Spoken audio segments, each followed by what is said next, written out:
얼마 전에 그 세월호 유골 발견된 것을 은폐했다는 바로 그 사건과 연관이 있을 수 있는 이야기를 한번 해보겠습니다. 10월 달에요. 세월호 유가족분들이 진상규명 방해세력 명단이라는 걸 발표한 적이 있어요. 언론상에 크게 보도가 되지는 않았지만 그랬거든. 이제 뭐 진상규명하려고 세월호 유가족들이 결혼나 보다 정도 했는데 이게 뭐랑 상관이 있냐면은 세월호 특조위에 이 사람들은 절대 들어오면 안 된다 이런 개념으로 발표하신 거예요. 지금까지 전력들을 들어서 이 사람들은 세월호 진상규명을 방해하는 사람들이니 여기 어떤 연관성도 없는 사람들이 세월호 제2기 특조위에 들어와야 된다 이런 개념으로 발표하신 거거든요. 거기에 우리가 이번에 이번 사건 통해서 가장 문제가 되고 있는 바로 그 인물 있죠. 세월호 인양 추진단 부단장이라고 하는 김현태 씨. 이 사람도 이미 세월호 유가족들이 발표한 방해세력 명단에 포함되어 있던 사람입니다. 그 외에도 해양수산부 쪽에서는요. 연영진 참사 당시 직위는 해수부 해양정책실장이었고요. 이 사람이 작년 11월 달까지 세월호 인양 추진 단장이었습니다. 이 사람이 주요 행위로 보면은 2015년 11월 19일 날 국회에서 새누리당 보고용으로 해수부 비밀 문건을 소지했었고요. 세월호 인양 지연하고 선체 훼손하고 미수습자 유실 방지망 부실 조치 등으로 인양을 방해한 의혹을 갖고 있는 사람이에요. 그 다음에 아까 제가 말씀드린 김현태는 세월호 인양 추진단 부단장이었는데 세월호 인양 지연, 선체 훼손, 미수습자 유실 방지망 부실 조치 등으로 인양을 방해한 의혹을 갖고 있는 사람이에요. 현직은 세월호 후속 대책 추진단의 부단장입니다. 그다음에 이철조 씨라는 분이 있는데 이분은 그 당시에 중앙사고수습본부 인양 지원반이었고 세월호 인양 추진 부단장이었습니다. 이 사람이 어떤 행위를 했냐면은 세월호 인양을 지연, 선체 훼손, 미수습자 유실 방지망, 부실 조치 등으로 인양을 방해한 의혹. 연영진 씨, 김현태 씨, 이철조 씨 이런 사람들 다시 나올 세월호 인양 추진단의 인양 추진과에 있던 장기욱 씨랑 포함해가지고 현직 해수부 직원들인데 이 사람들이 지금 이철조 씨만 해도 세월호 후속 대책 추진 단장이고요. 장기욱 씨만 해도 세월호 후속 대책 추진단의 선체 수습 과장이었던 사람이에요. 이런 사람들이 버젓이 현직을 유지하고 있을 정도로 해수부에서는 무슨 이유인지 모르겠지만 해수부 차원에서 인양 지연시키고 유실 방지망 같은 거를 조금은 의도적으로라도 부실하게 조치하고 이런 의혹들이 많이 있었던 사람들이거든요. 그런데 그중에서 김현태 씨라는 분이 사실은 유골이 발견됐음에도 불구하고 은폐하다가 지금 온 국민을 지금 분노에 떨게 만들었던 그런 인물이거든요. 그런데 여기에 지금 오늘 이야기하려고 하는 또 하나의 인물이 있습니다. 4.16 가족협의회, 4.16 연대, 4.16 세월호 참사 국민조사위원회가 공동으로 공개한 이 명단이 있는데 그중에서 오늘 이야기할 인물을 한번 얘기를 해볼게요. 참사 당시 해경 경비 안전국장이었고요. 현재 해경 차장으로 있는 사람이에요. 해경 통신 서버에 대한 특조위의 제출 요구 등을 거부하는 등 지속적으로 조사를 방해한 그런 인물입니다. 이춘재 씨. 이춘재 씨라고 해야 되나요? 예, 세월호 참사 당일날 해경 본청 국비 안전국장 이분이 왜 중요한 포인트가 될 수 있냐면요. 그 4월 16일 날 8시 55분에 공식적으로는 강원식 1등 항해사가 통보를 한 거잖아요. 저희 세월호가 지금 침몰하고 있다라고 얘기를 한 순간부터가 조난 상태라면 그때부터가 국가의 임무이다. 여기에서 출발한 거죠. 그렇게 되게 되면 책임 방기 및 직무 위반 사항에 대해서 먼저 거론할 수밖에 없었어요. 지금 하고 있는 것은 뭐냐면은 여러 가지 다방면으로 한번 고발을 해보자. 이번에 고발과 고소의 차이를 알게 됐어요. 몰랐었어요? 네. 고소는 당사자, 고발은 제3자 이렇게 보시면 돼요. 일단은 그렇죠. 고발은 이제 정부에게 이걸 해결해 주세요라고 정부한테 넣어주는 거예요. 이 사람 위법 사항이 있으니까. 네. 처벌해 주세요라고 넣는 게 고발이고요. 네. 고소는 내가 손해를 저 사람한테 봤으니까 네. 내가 소송을 제기하는 거예요. 그니까요. 고소고발이 애매한 부분도 있습니다. 보통 그냥 뭉뚱그려서 고소고발 그러는데. 네. 예. 네, 저희 목요 포럼이죠. 잘 모르는 분들이에요. 법에 대해서도 잘 모르고 가족들이고 그런데 이제 파다 보니까 이건 안 되겠다 해서 고발장을 한번 만들어봤어요. 근데 뭔가 되게 잘못한 것은 많은데. 굳이 저희 입장에서 보자면은 직무 위반으로 일단 명칭을 했는데요. 어떤 거냐면은 육아 기간에 뭐 통보를 너무 늦게 했다든지 누군가 도와주겠다 그랬을 때 그것에 대해서 답을 안 했다든지 이런 부분에 대해서 찝을 수밖에 없었어요. 그래서 보시면은 이제 그 육아 기간 등의 지원 및 동원 가능 연락 실태라는 표를 하나 만들어 봤는데요. 여기에 그러니까 그런 거 있잖아요. 해경 혼자 할 수 없었다라고 한다면 7페이지인데요. 그러니까 해경 혼자 할 수 없었다 그러면 아무도 안 도와줬나 보다라고 우리는 생각할 수 있는데 이번에 고발장에서 해경 본청 녹취록으로 정리를 해보니 9시 20분에 국정원에서 연락이 왔는데 동원 요청을 하지 않았고 그다음에 22분에 중앙 119 구조본부에서 전화 왔는데 협조 요청을 하지 않았고 안행부 상황실에서 연락했는데 동원 요청하지 않았고 이런 식으로 해서 국토부 안행부 직원이 연락해서 심지어 육군 31사단에서 연락해서 육군도 지원을 할까 했는데 구조 협조 요청을 하지 않았어요. 그렇게 된다라고 하면 고의적이라고 볼 수밖에 없는 거죠. 연락 실태를 보면은 9시 20분부터 시작해가지고요. 10시 37분까지 그 시간 동안 국정원, 중앙119 구조본부, 안행부 상황실, 중앙119 구조본부, 중앙119 구조본부, 안전행정부, 경찰청 위기관리실, 경찰청 위기관리실, 소방방재청 상황실, 국가안보실, 해수부, 국토부 총리실, 안행부 직원, 육군 31사단 이렇게까지 지원 요청을 했지만 구조 협조 요청을 하지 않은 상태로 1시간 17분 정도를 소모해 보이는 사람이에요. 고의성이 있다고 말할 수밖에 없을 거잖아요. 뭐 했어요, 그럼 그동안 이 사람은? 대답이 없었죠. 그러니까 상황실의 대장이었잖아요. 네. 목포. 네. 목포 상황실 대장이면 왜 상황실을 만들어 놨냐면 해상교통에서 문제가 발생하지 않게 미리 예방하고 서로 그 교통량 조치하고 어디 가라 부딪힌다 이렇게 조심하라 뭐 암초 있다 해류가 있다 어쩌던다 뭐 훈련 중이다 이런 거 계속 유기적으로 함선들하고 배들하고 통신하면서 교통 정리하라는 역할이고요. 위기 상황이 발생했을 때 어디 배가 어선이 침몰한다고 했을 때 주변에 있는 모든 구조 세력들이 가서 조치할 수 있게 하는 센터잖아요, 상황실이. 네. 근데 이 센터인 상황실의 대장이란 사람이 그러면 자기보다 위에 상급 기관들한테 아무 얘기도 안 하고 자기 밑에 부하들한테 제대로 조치를 취했으면 고발당할 이유가 없죠. 네. 그래서 이춘재가 주장하는 바는 침몰 시간부터 전복 신호 같은 10시 31분까지 아무것도 안 했음에도 불구하고 자기들은 해경 치안 상황실 옆에 위기관리 상황실에 모여서 상황에 대해 논의하고 필요한 지시를 했다고 주장을 했어요. 예, 그래서 그때 지시 내용을 한번 또 정리를 해봤고 그 지시 내용과 실제 현장에서 있었던 것을 타임라인을 한번 맞춰봤어요. 그래서 우리가 같이 한번 해봅시다. 네. 해경청장 말하는 거죠. 해경청장님 시차별 동선별 조치사항이라는 게 나왔는데 9시 43분입니다. 구조대 특공대 현장 파견 승선시킬 것 이렇게 명령이 내려왔는데 어떻게 대응했습니까? 침몰 현장에는 세월호로 승선시킬 구조대 특공대가 없었습니다. 해경 지휘부들은 구조대나 특공대가 언제쯤 출동했으며 침몰 현장에 몇 시쯤 도착하는지조차 파악하지 못하고 있다는 사실을 알 수 있습니다. 본인들이 주장하는 바와 실제 상황이 그렇게 달랐던 거죠. 이렇게 조치를 했다. 라고 자기네들 얘기하는데 그때 상황은 아니 뭐 특공대이고 박근혜 스타일 이야기인데 이 사람들이 해경들이 할 얘기가 아닌데. 다음에 9시 47분에 1, 2, 3정 현장 사고 선박 내 승선하여 조치 바람 이런 명령이 내려왔어요. 실제는 어땠는데요? 1, 2, 3정은 선원들만 구조한 후 뒤로 물러나서 세월호가 침몰하는 것을 보고만 있었고요. 해경 지휘부들은 1, 2, 3정에서 볼 수 없는 해경 상시 정보 문자 시스템에 이 같은 지시를 한 후 세월호에 해경이 승선했는지 확인하지 않았어요. 다음에 9시 52분 무조건 선내에서 나와 있도록 조치. 이 1, 2, 3정 해경들이 이미 세월호 선원들을 모두 구조한 후기 때문에 교신을 아무리 지시해도 실행할 사람이 없는 거죠. 그리고 해경이 선내로 진입하지도 않았고요.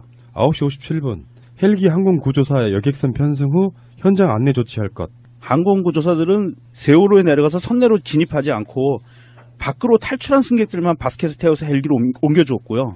항공구조사가 탑승객들에게 현장 안내를 할 수 있는 상황이 아닌 거죠.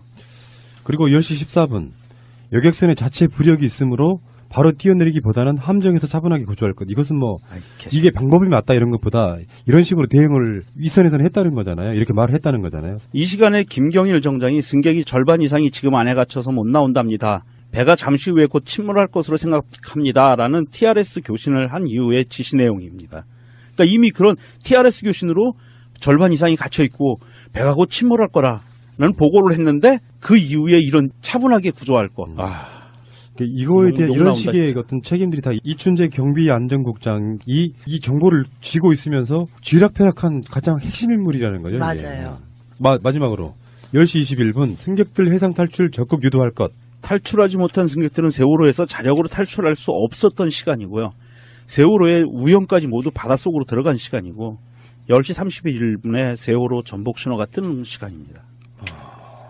이분이 무슨 처벌을 받거나 그러진 않았겠죠. 받았으면 지금 해경 차장으로 있을 수 없잖아요. 네, 아무 처벌 받지 않았어요. 왜냐하면 그게 포인트인 거죠. 이게 국가가의 책임이냐 아니냐 했을 때 이 분이 책임을 지게 되면은 국가가 잘못했다라는 걸 시인하게 되는 거잖아요. 그게 박근혜 정부가 끝까지 막고자 했던 거이었기 때문에 선원들만 그렇게 처벌을 받았죠.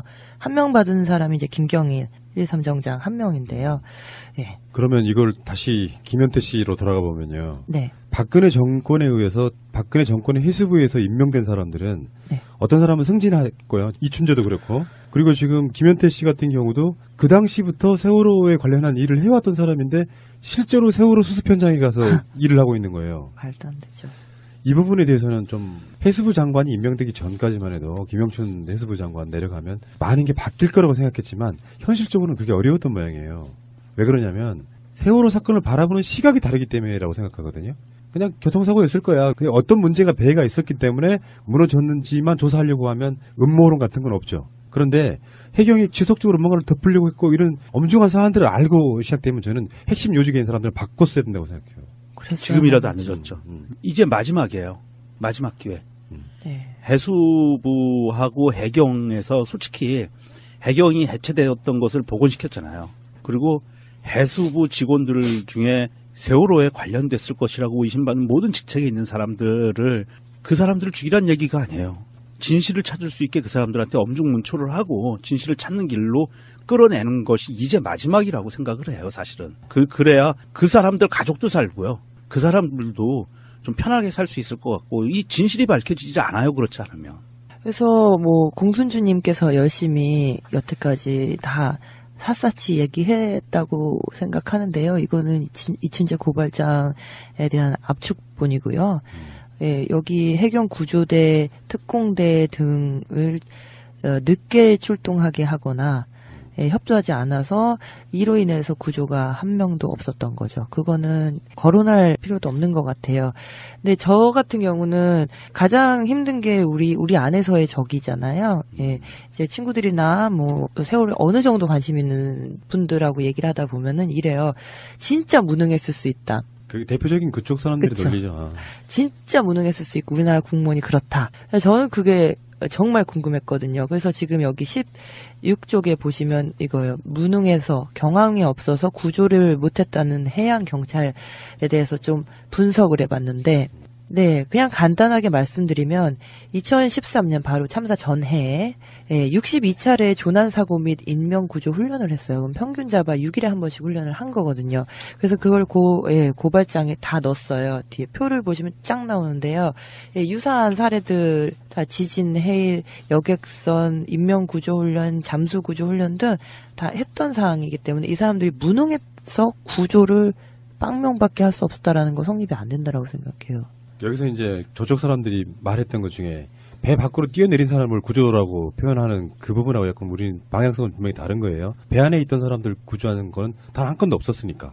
그렇죠. 네. 와, 생각보다 2013년도면 세월호 사건 나기 바로 전해이기 때문에 네. 크게 달라지진 않았을 것 같고 2014년도에도 꾸준히 훈련을 했을 것 같은데요. 1월 달에만 해도 3번, 2월 달에 하면 5번, 3월 달에 2번, 4월 달에 3번, 5월 달에는 굉장히 많았네요, 훈련이. 5월 달에는 거의 한 20건 정도가 있고요. 이 훈련을 해왔음에도 불구하고 무능해서란 말은 성립되지 않는다 이렇게 말씀하시는 거죠. 네. 고발 이후에는 그렇게 적었어요. 침몰할 때까지 계속 이렇게 침묵하던 이춘재가 침몰한 직후인 10시 35분이 돼서야 비로소 서해청 상황실에 전화를 걸어요. 지금 여객선에 항공구조단 못 갑니까? 그림이 됐어야 됐는데 그게 문제라 말이죠. 그림이 됐어야 됐는데. 이거는 공식적으로 나와 있는 기록에 나와 있는. 네, 공식적인 네. 왜냐면 이거는 고발장이니까요. 굉장히 긴장을 많이 하고 쓴 글이에요. 법적으로. 예. 거의 사실은 넣을 수가 없는 넣을 수가 고발장. 없어요. 예. 근거는 TRS 녹취록이라든지 여태까지 나와 있었던 자료들 그다음에 표에 보시면 아시다시피 2013년 해양경찰청 훈련 목록표 이런 식으로 다 나와 있어요. 찾아보면. 그러면 이 사람 말을 이걸 이렇게 우리가 조금 더 이렇게 분석이라 그런 걸 해보면 뭔가 그림을 만들려고 할 때까지 기다렸다는 뜻이잖아요. 지금 막 좀 전에 조치한 걸 시간대로 보면. 그러니 우리가 의혹을 안 가질 수가 있어요. 그림이 됐어야 되는데. 대표적으로 그런 거 아닙니까? 멋있게 구조해야 되는 상황. 제가 아까 솔주님이 얘기한 것처럼 무능론 이거를 반박할 수 있는 공식 데이터 자료를 하나 지금 말씀을 드릴게요. 해양사고 현황이라는 표가 있습니다. 통계청에서 나오는 건데요. 제가 2010년부터 16년까지 찾아봤거든요. 2011년까지는 상승해요. 해양사고가. 그러다가 2012년, 2013년에는 해양사고 총 건수가요. 13%, 31% 이렇게 지속적으로 줄어들어요. 그리고 인명사고도요. 12% 이렇게 줄어들고요. 그러니까 전에 비해서 계속 해양사고 건수와 인명피해 건수가 줄어드는 추세였는데 2014년에 세월호가 가라앉고 나서요. 세월호 사고가 나고 나서 그 일이 있고 나서 그 다음부터 계속 상승합니다. 해경이 해체됐죠. 그리고요. 바로. 그러니까 그 전까지는 해경이나 해수부 이런 사람들이 무능한 게 아니었어요. 지속적으로 우리나라 그 연근해에서 발생하는 해양사고들이 감소하고 있던 추세거든요.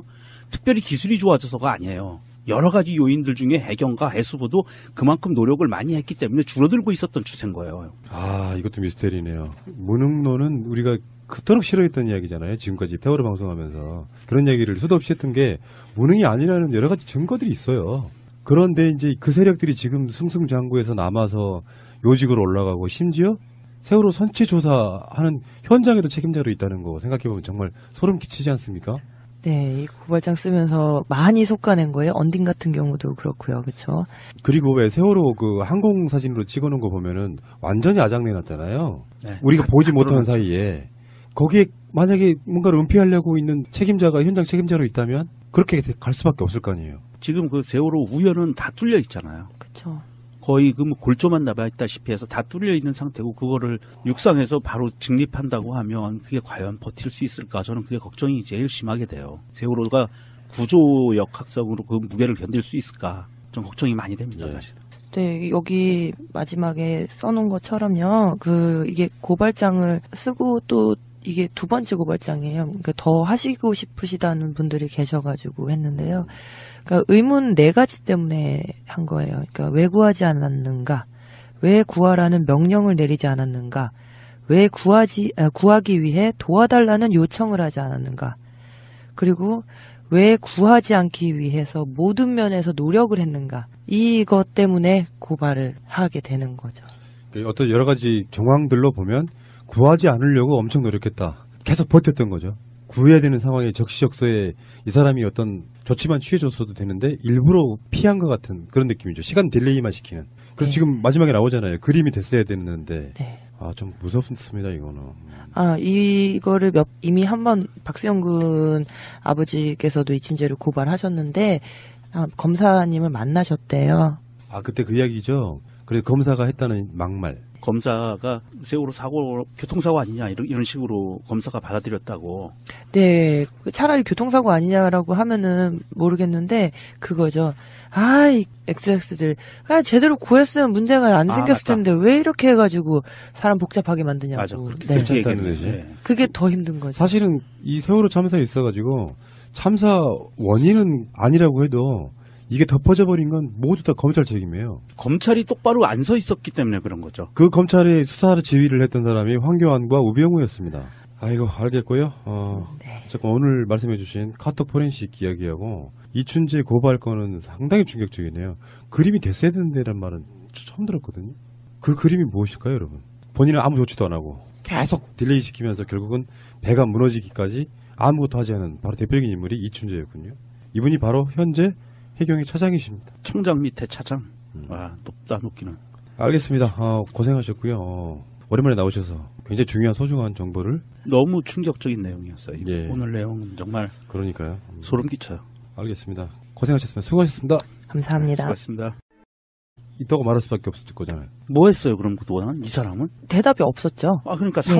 상황실의 대장이었잖아요. 네. 목포 상황실 대장이면 왜 상황실을 만들어 놨냐 하면 해상교통에서 문제가 발생하지 않게 미리 예방하고 서로 그 교통량 조치하고 어디 가라 부딪힌다 이렇게 조심하라 뭐 암초 있다 해류가 있다 어쩌던다 뭐 훈련 중이다 이런 거 계속 유기적으로 함선들하고 배들하고 통신하면서 교통 정리하라는 역할이고요. 위기 상황이 발생했을 때 어디 배가 어선이 침몰한다고 했을 때 주변에 있는 모든 구조 세력들이 가서 조치할 수 있게 하는 센터잖아요, 상황실이. 네.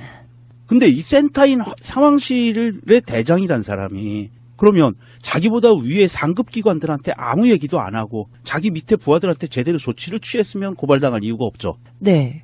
그래서 이춘재가 주장하는 바는 침몰 시간부터 전복 신호 같은 10시 31분까지 아무것도 안 했음에도 불구하고 자기들은 해경 치안 상황실 옆에 위기관리 상황실에 모여서 상황에 대해 논의하고 필요한 지시를 했다고 주장을 했어요. 예, 그래서 그때 지시 내용을 한번 또 정리를 해봤고 그 지시 내용과 실제 현장에서 있었던 것을 타임라인을 한번 맞춰봤어요. 그래서 와, 우리가 같이 한번 해봅시다. 네. 해경청장 말하는 거죠. 해경청장님 시차별 동선별 조치사항이라는 게 나왔는데 9시 43분 그래서 찝을 수밖에 없었어요. 그래서 보시면은 이제 그 육아 기관 등의 지원 및 동원 가능 연락 실태라는 표를 한번 만들어 봤는데요. 여기에 그러니까 그런 거 있잖아요. 해경 혼자 할 수 없었다라고 한다면 7페이지인데요.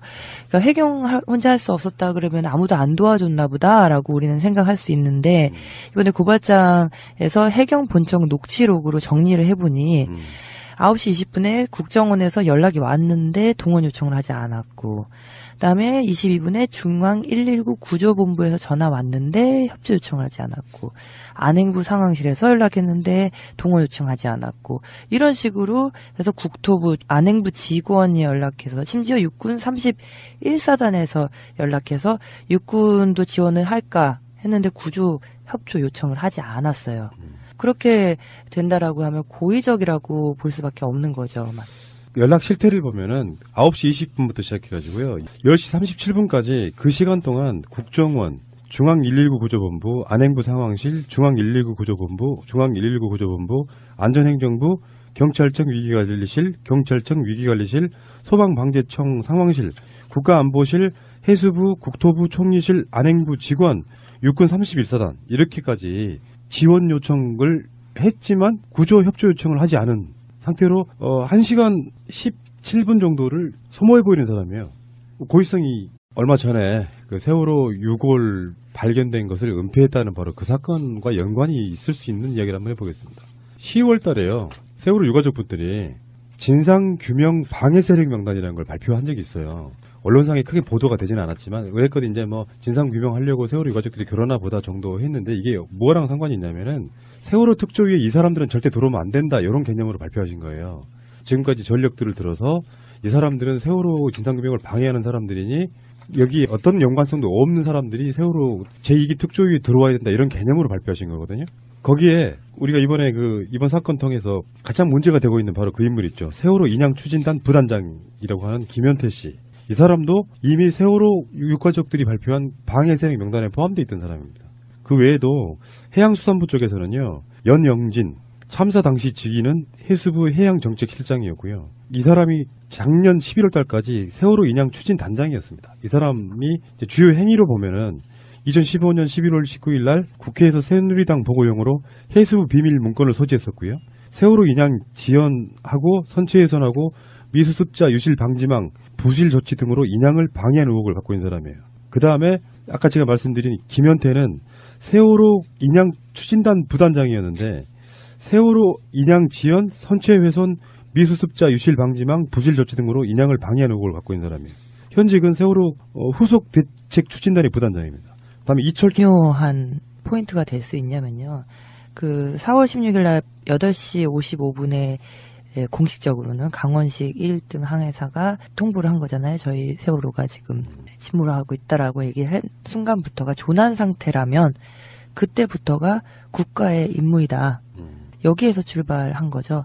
그렇게 되게 되면 책임 방기 및 직무 위반 사항에 대해서 먼저 거론할 수밖에 없었어요. 지금 하고 있는 것은 뭐냐면은 여러 가지 다방면으로 한번 고발을 해보자. 이번에 고발과 고소의 차이를 알게 됐어요. 몰랐었어요? 네. 고소는 당사자, 고발은 제3자 이렇게 보시면 돼요. 일단은 그렇죠. 기본이. 고발은 이제 정부에게 이걸 해결해 주세요라고 정부한테 넣어주는 거예요. 이 사람 위법 사항이 있으니까 네. 처벌해 주세요라고 넣는 게 고발이고요. 네. 고소는 내가 손해를 저 사람한테 봤으니까 네. 내가 소송을 제기하는 거예요. 그니까요. 고소 고발이 애매한 부분도 있습니다. 보통 그냥 뭉뚱그려서 고소 고발 그러는데 예. 네, 저희 목요 포럼이죠. 잘 모르는 분들이에요. 법에 대해서도 잘 모르고 가족들이고 그런데 이제 파다 보니까 이건 안 되겠다 해서 고발장을 한번 만들어 봤어요. 근데 뭔가 되게 잘못한 것은 많은데 굳이 저희 입장에서 보자면은 직무 위반으로 일단 명칭을 했는데요. 어떤 거냐면은 육아 기간에 뭐 통보를 너무 늦게 했다든지 누군가 도와주겠다 그랬을 때 그것에 대해서 답을 안 했다든지 이런 부분에 대해서 조 씨라는 분이 있는데 이분은 그 당시에 중앙사고수습본부 인양지원반이었고 세월호 인양 추진 부단장이었습니다. 이 사람이 어떤 행위를 했냐면은 세월호 인양을 지연, 선체훼손, 미수습자, 유실방지망, 부실조치 등으로 인양을 방해한 의혹. 연영진 씨, 김현태 씨, 이철조 씨 이런 사람들 다시 나올 세월호 인양 추진단의 인양 추진과에 있던 장기욱 씨랑 포함해가지고 현직 해수부 직원들인데 이 사람들이 지금 이철조 씨만 해도 세월호 후속 대책 추진 단장이고요. 장기욱 씨만 해도 세월호 후속 대책 추진단의 선체 수습 과장이었던 사람이에요.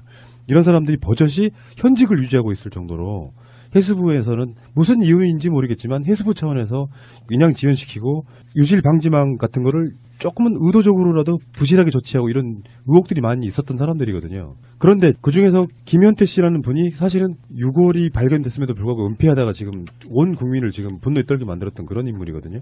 그런데 여기에 지금 오늘 이야기하려고 하는 또 하나의 인물이 있습니다. 4.16 가족협의회, 4.16 연대, 4.16 세월호 참사 국민조사위원회가 공동으로 공개한 이 명단이 있는데 그중에서 오늘 이야기할 인물을 한번 얘기를 해볼게요. 참사 당시 해경 경비 안전국장이었고요. 현재 해경 차장으로 있는 사람이에요. 해경 통신 서버에 대한 특조위의 제출 요구 등을 거부하는 등 지속적으로 조사를 방해한 그런 인물입니다. 이춘재 씨. 이춘재 씨라고 해야 되나요? 예, 세월호 참사 당일날 해경 본청 국비 안전국장 이 왜